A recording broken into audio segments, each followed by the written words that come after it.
my name is Dr. Sina Ghadiri. I'm currently a dermatology registrar in the United Kingdom. So that's kind of equivalent to a dermatology resident in America.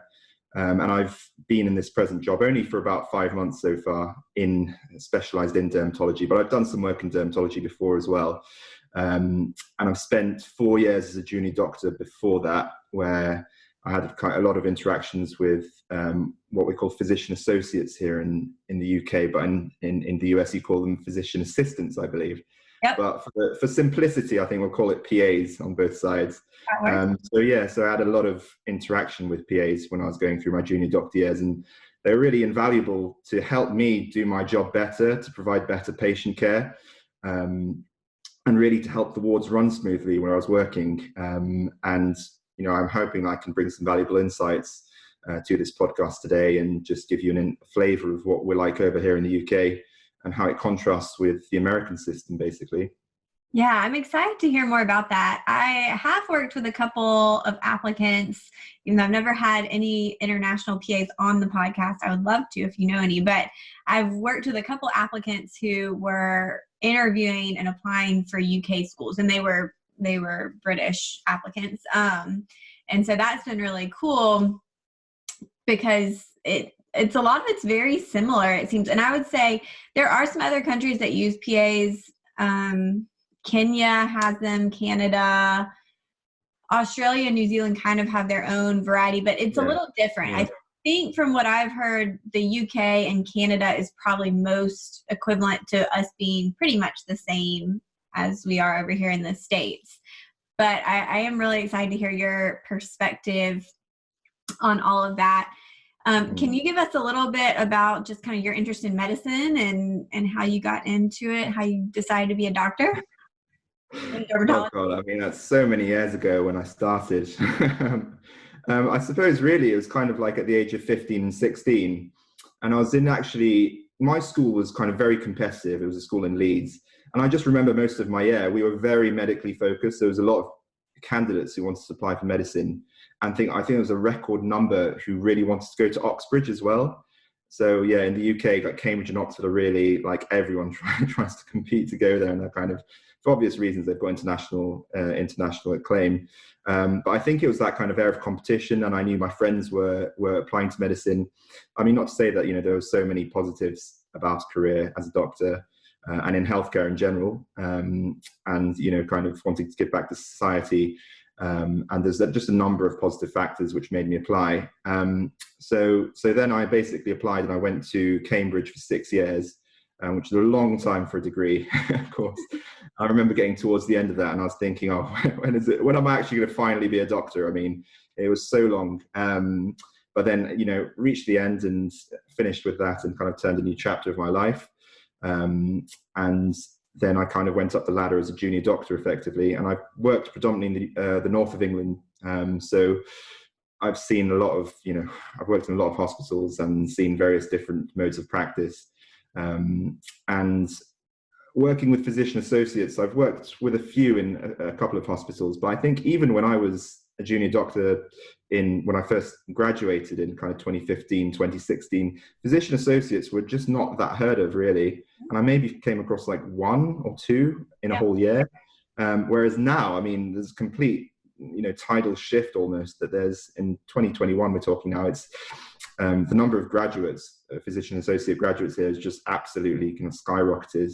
And I've got some figures here. I think there's going to be a 10-fold growth in physician associate graduates over this 5-year period up until kind of 2018 to 2023. So there's going to be a drastic growth in this. It's probably the most rapidly growing healthcare profession here in the UK at the moment. And I was shocked when I saw those figures. And it just really emphasizes that we need to figure out, how best physician associates here in the UK are going to integrate with working with doctors, because we're just going to have to, get along and work effectively. And, and there's so many different points of improvement that could happen at the moment. And things are I'd still say they're quite early, even with this profession. It's been around since 2003 over here in the UK with PAs. And initially it was very slow. There wasn't much uptake in PAs, but just over this past 5-year period, they've grown so big that we really need to kind of think about kind of integration going forward. That's interesting. And that is a huge growth. Is one thing we talk about over here is that there is still, especially in rural areas, a need for healthcare providers. And that's kind of where PAs were born and why the profession was created, was to fill in these gaps where people needed healthcare and needed maintenance care too, but there weren't enough physicians to continue that care. Do y'all have those same kind of needs? I think, well, here we need PAs everywhere. It's Really? not just a case of city and rural areas. Here there is a need kind of overall, especially with doctors. The retention rates for doctors at the moment aren't that great. And we do have a deficiency in a number of different specialties, especially kind of family practice or GPs over here. Emergency medicine, acute medicine, they always have a deficiency of doctors, irrespective of whether they're in London or they're in a rural area. So yeah, there's I think that's probably one of the reasons why PAs have grown so much here as well, is that there is a big need for them at the moment. Okay. But yeah, I did notice that in America that there's a whole kind of rural thing where PAs were of force for social good effectively in those rural areas where there's a deficiency of doctors. And is it just a case of that doctors, it's not so attractive for them working in the rural areas, or is it everyone wants to work in a city again? I think it's a little bit of both. I think there are areas where people necessarily don't really want to live, but then those areas in general also just have they still have a high population and still have a lot of need, because people will come. It's kind of like there'll be one central location to a bunch of rural areas. So it's each little area doesn't necessarily have their own providers. They all come to the most central. So I'm in a suburban area, but we have patients who will drive 2 or 3 hours to see us just because we're the closest to them, because I'm a dermatology PA. So and there are lots of PAs and specialties as well. That's what I chose to do. But yeah, I mean, I think it's more the idea of trying to get someone in those communities as much as possible to make those people's lives easier. Because if someone has to drive 3 hours for care, they might put things off. They might ignore things that really need to be taken care of sooner. Yeah, and also you've got a big geographical area in the United States, don't you? So you will face those situations where people have to drive 3 hours. Whereas here in the UK, we're a bit smaller, and I suppose it takes less time in that respect. Yeah. Interesting.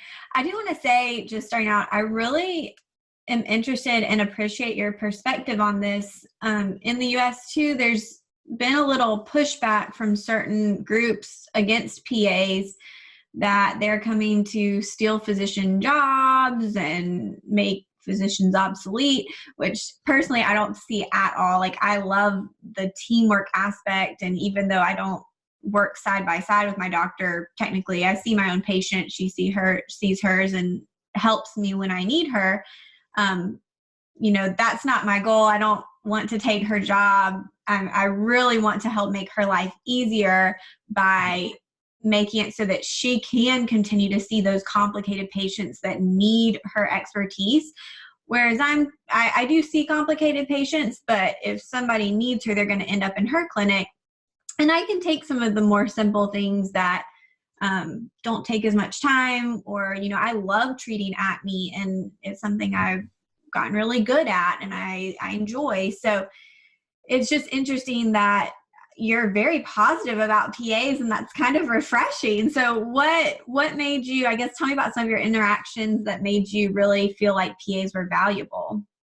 I mean, I suppose a couple of years ago, working on kind of respiratory wards and gastroenterology, we were really, it's very, very busy. You've got very sick patients, and you need people who've got expertise in doing certain procedures. For example, the PA I worked with was able to do acidic taps and acidic drains, which was invaluable. So when I was rushed off my feet, seeing like 10 patients on a ward round, they could do that simultaneously. I think that's something I really appreciated. And even the PA who was, when I was working in respiratory, she had a kind of 9 to 5 job on that ward. So she would be there every day, Monday to Friday, 9 to 5. And so the continuity of care there was just absolutely great. And you always had a contact. Like, say, if we were off doing nights for a couple of days a week, or we're working weekends and we had a few off days, we'd know that the PA on the ward was 9 to 5, Monday to Friday. So whenever we came back to the ward, we didn't feel like we didn't know what was going on with the patients. We always had a contact in her, and we could ask her, like, look, what's going on with such and such patient, and they'd inform us very well, almost like, you know, to an extent of a doctor to doctor handover, really. So without that, I don't think, you know, the patient care would have been near as good. And I think that's one of the big aspects, is really with continuity and patient continuity. PAs have had a massively positive role here in the UK with that. And I think that's going to continue going forwards, and they'll have a really important job on wards as well. So I think that's that framed my mindset, and it was just at the right time. So if I trained maybe like 5 years before I did, I probably wouldn't have that mindset on PAs. And it would just come to the fore when I was doing my junior doctor training there. So I think that really helps. And I'm just hoping that, you know, other junior doctors coming up have a similar mindset to me, really, and are willing to kind of work with and not be hostile towards PAs, because there's no reason to be that way. And I don't think that kind of threat exists where they're coming over and taking our jobs and that kind of thing. And it's ultimately, if it benefits the patient and the role is there to help support patient care, then, you know, we've got to find a way to integrate them.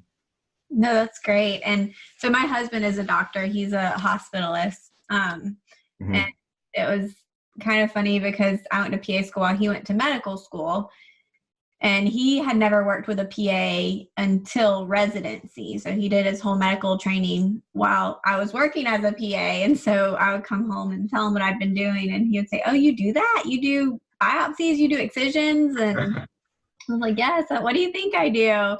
Or we'd be studying, and I knew some fact that he was studying, and he goes, "You know that?" And I was like, "What do you think I learned? I learned medicine." And so anyway, he found out kind of once he was on residency what PAs were, because he was working with them.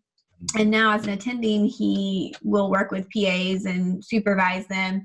And it's been interesting just to see his mindset, because he really just didn't know what PAs were. Like, he knew I was going to school to be one, but he still didn't really understand. And kind of like you were saying, it's so helpful to him to have someone who, when two patients come in at the same time who need admitted, he takes one, the PA takes one, and they can tag team it and work together. And so it is, I mean, there are definitely lots of benefits there if it's the right fit and team and person and all of those things. For sure. Can you give a little overview about just how medicine works over there? Is it different than here?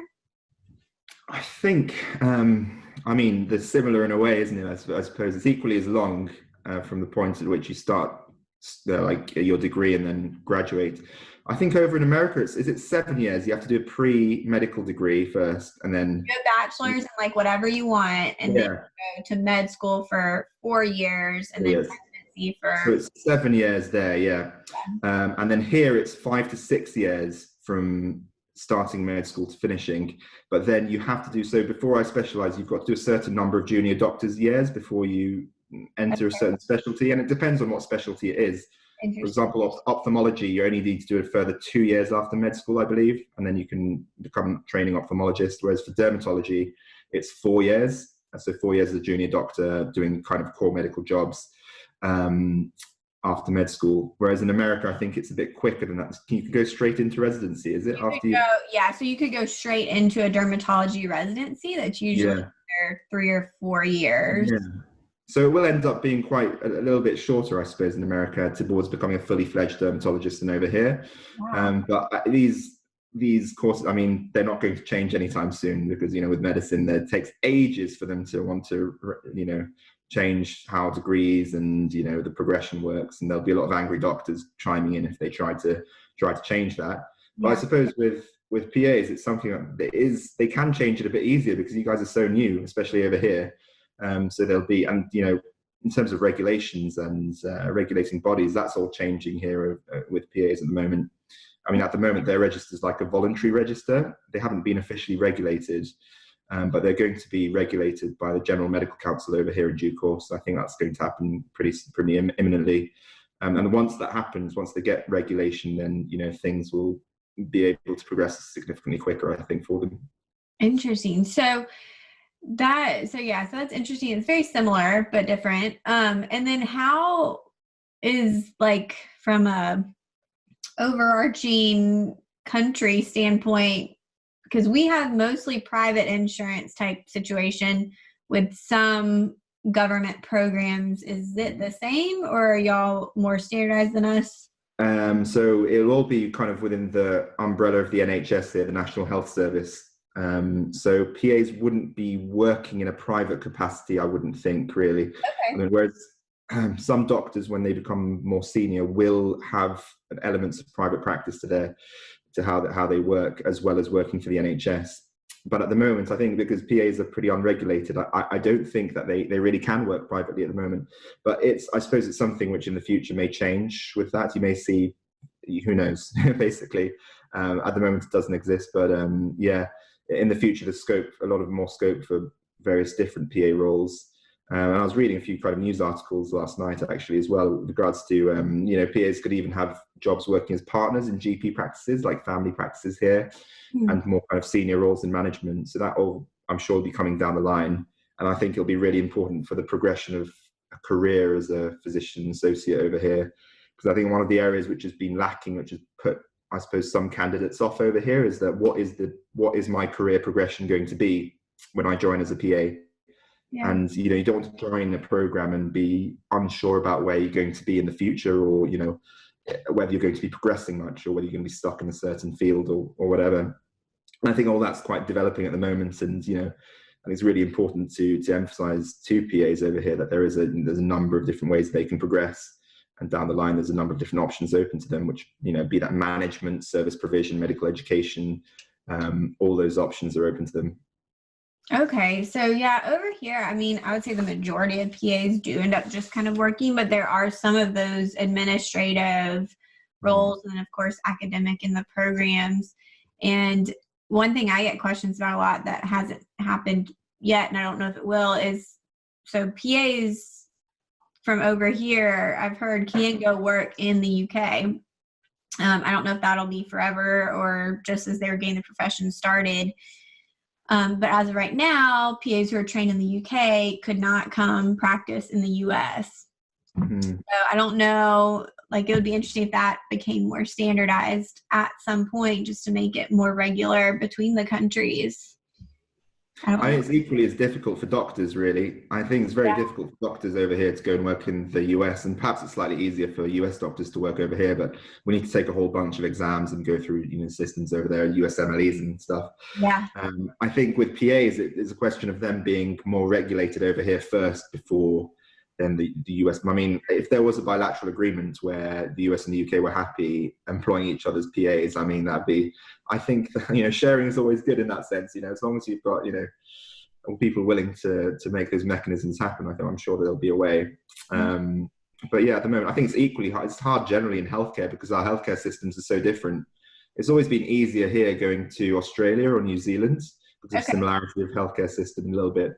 And yeah, US and Canada to a lesser extent have always been quite difficult to move, but there are ways. I know doctors who've moved over there as well to work, and it just takes a bit longer and it's a bit harder. But yeah. Can you talk a little bit about?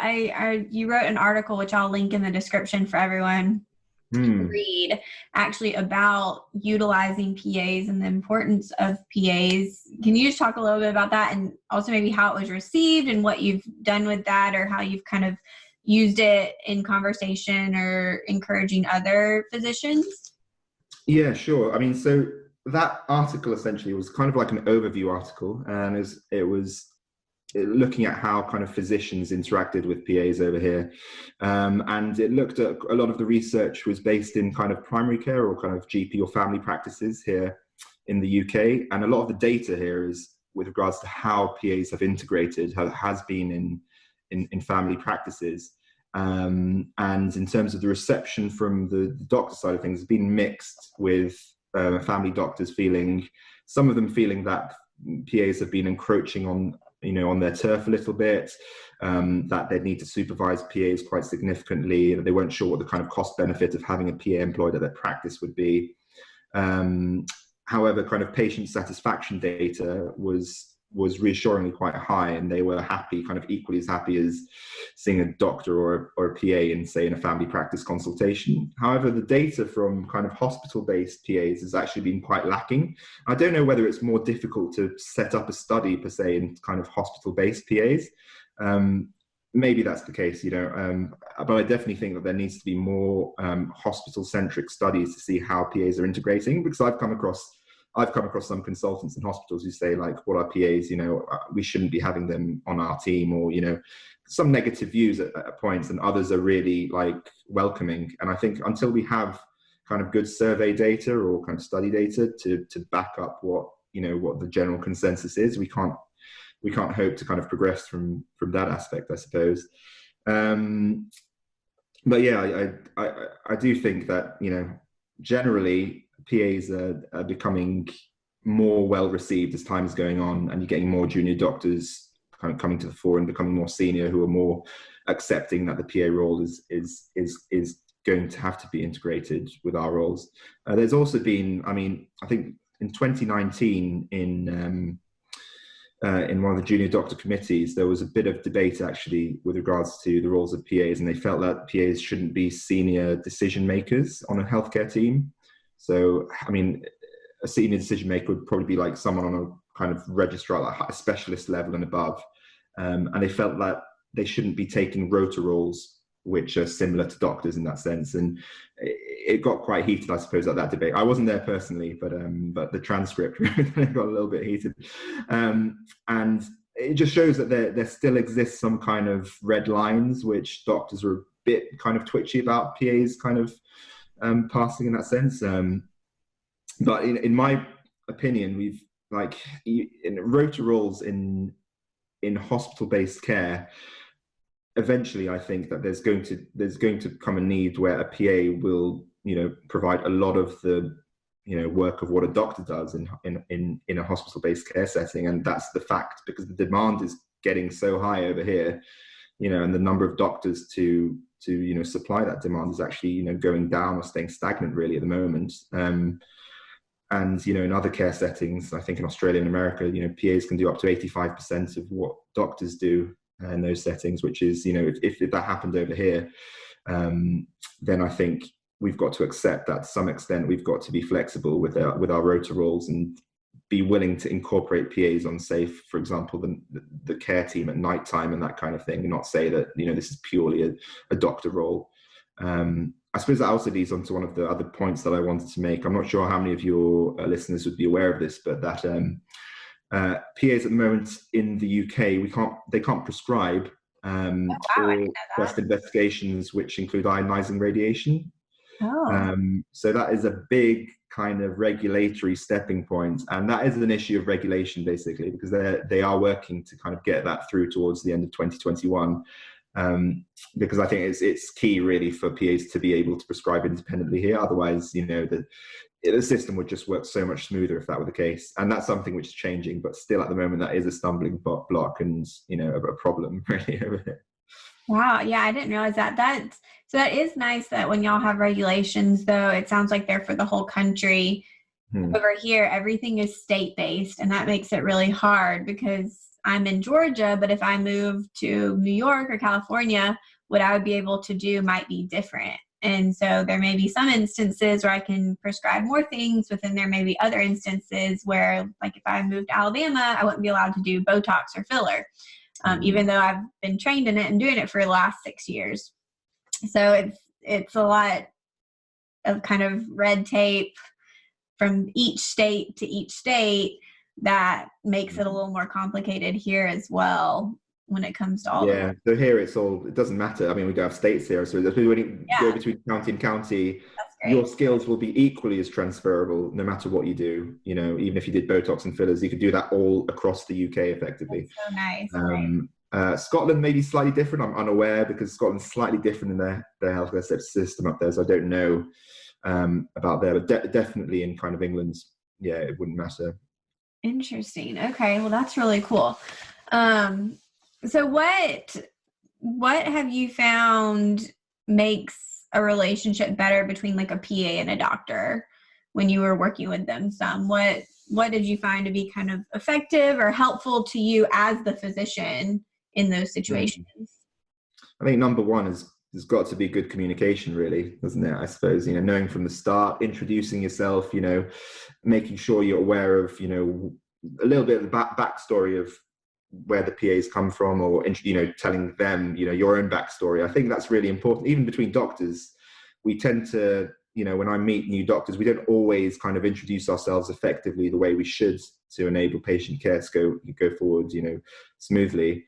And really kind of introducing yourself properly and establishing roles in your team is really important from the outset. And I think that's the number one thing to make sure they kind of work effectively together in the first instance. And then I suppose, once you've got your role set up and you know what each other can do, it becomes easier, and you're kind of divvying out jobs effectively between your team. And, a PA may be more specialized in a certain area that they know about, and they can help, like a certain procedure, for example, which you may not be able to do. And once you've got that knowledge, it helps a lot with patient care and, making things work. Another idea I had was probably more kind of conferences where PAs are welcome, like, for example, doctor type conferences, and even kind of PA conferences where doctors are welcome and can attend and, get involved. And I suppose that's a kind of a whole kind of under the umbrella of allied healthcare professional conferences, and not just, being exclusively a doctor conference.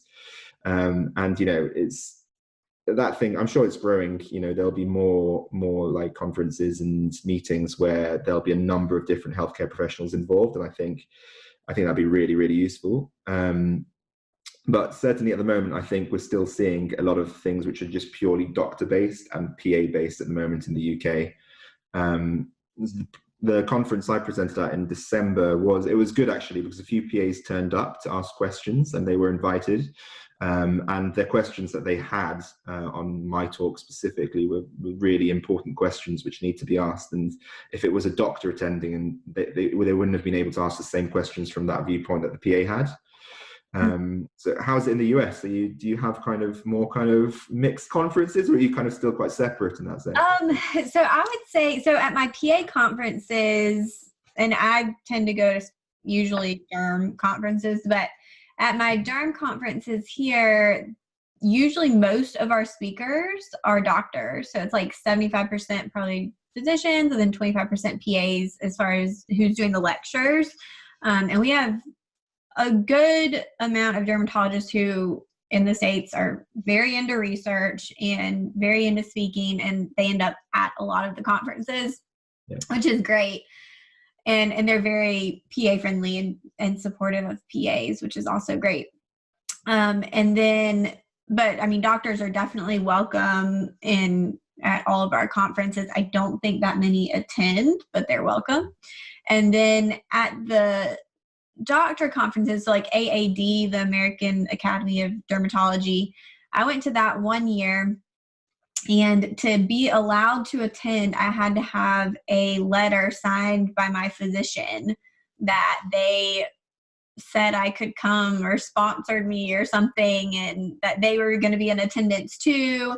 And then technically we were supposed to only go to the same lectures, which defeats the point of both of us going to the conference, because we wanted to go to different lectures so we could both learn stuff and put it together. So we ended up not really doing that. But so they make it a little harder. I would not say they're super PA friendly. They're still a little apprehensive about PAs and how they're used. So there's still some work here to be done on that as well. But yeah, I think there's a little crossover, but not as much as I would like either.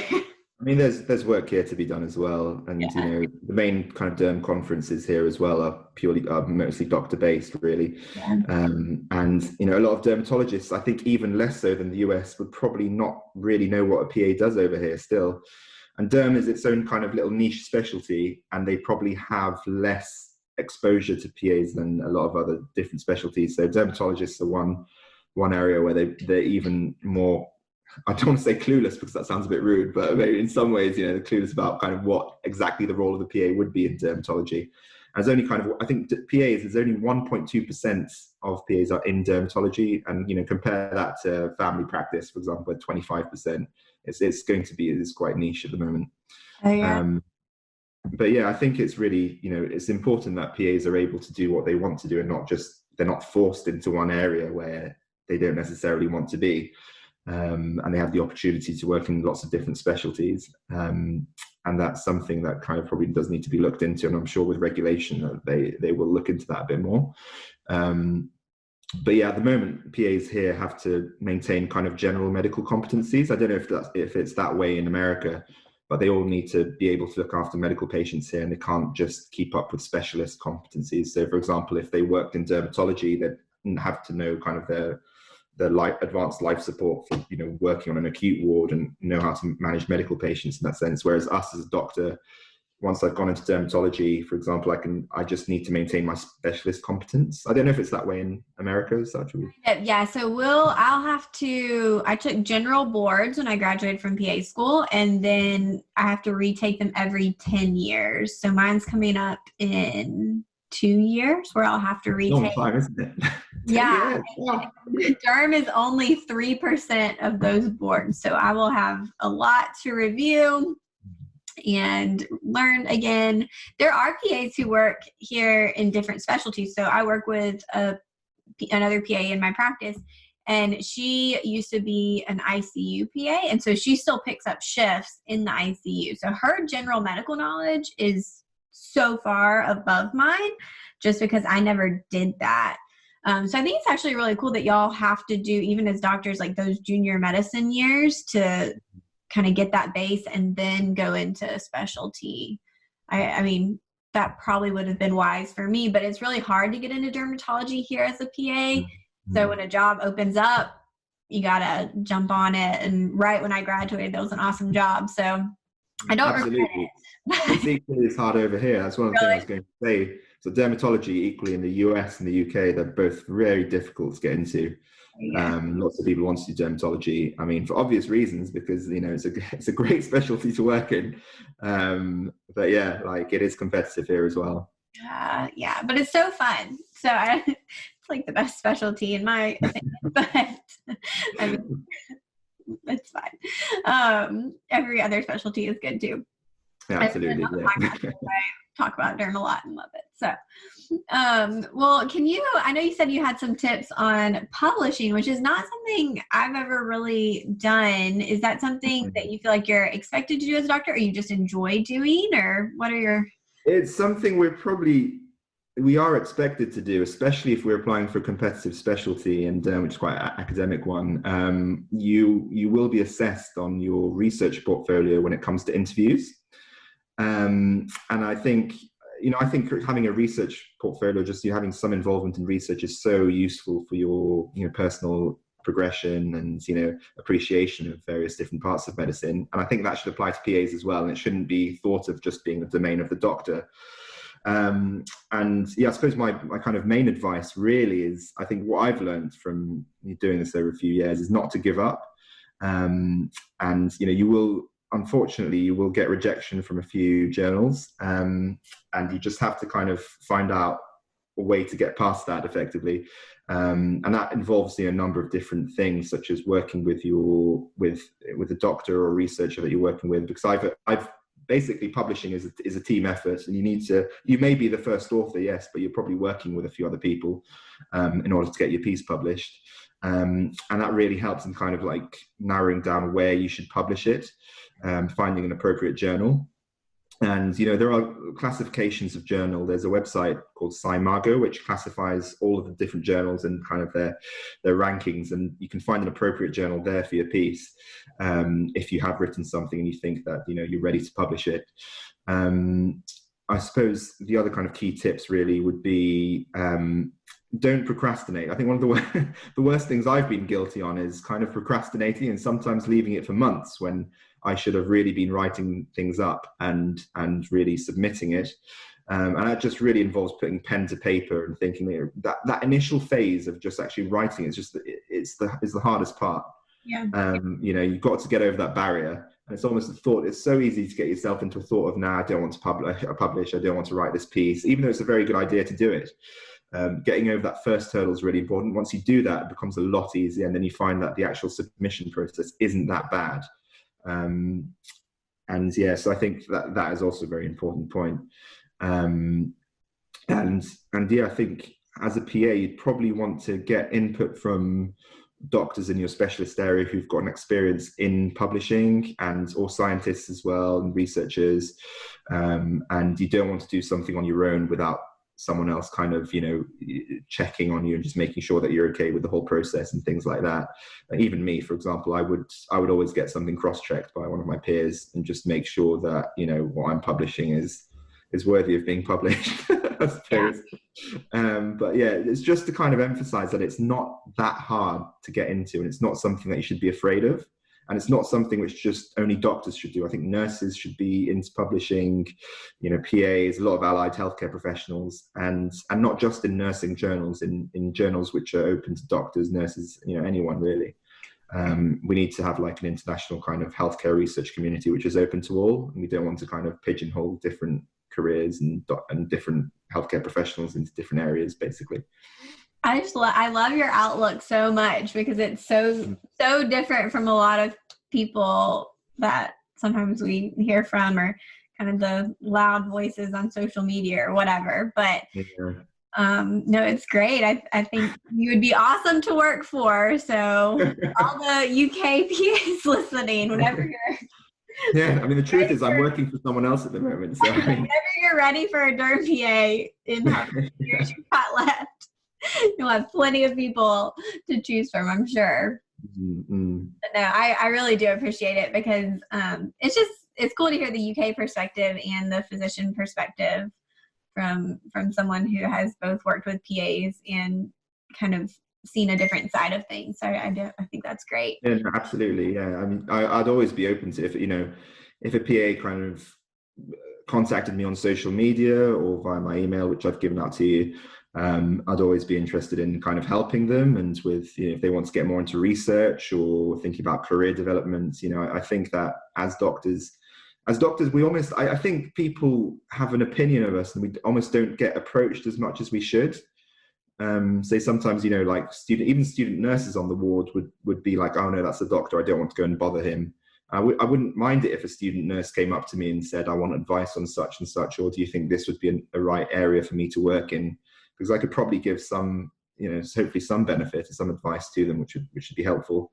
And I think, doctors aren't approached enough from that perspective for help and guidance.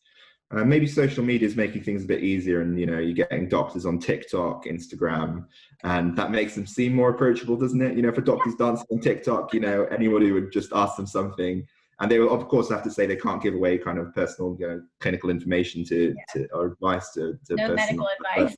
But from a professional point of view, I think it's great. If I was a PA and I saw a doctor on TikTok or something and they seemed quite nice, I'd be like, yeah, let's drop them a message and see what their opinion on whatever is, and just get talking, basically. Well, I think you will definitely get some messages and questions from sharing this and sharing your perspective. But I'll make sure all of your social media and articles are linked, and everyone can kind of find you and follow along on your process as well. I must confess though, actually, I don't know how big your listener base is. So how many people am I talking to here?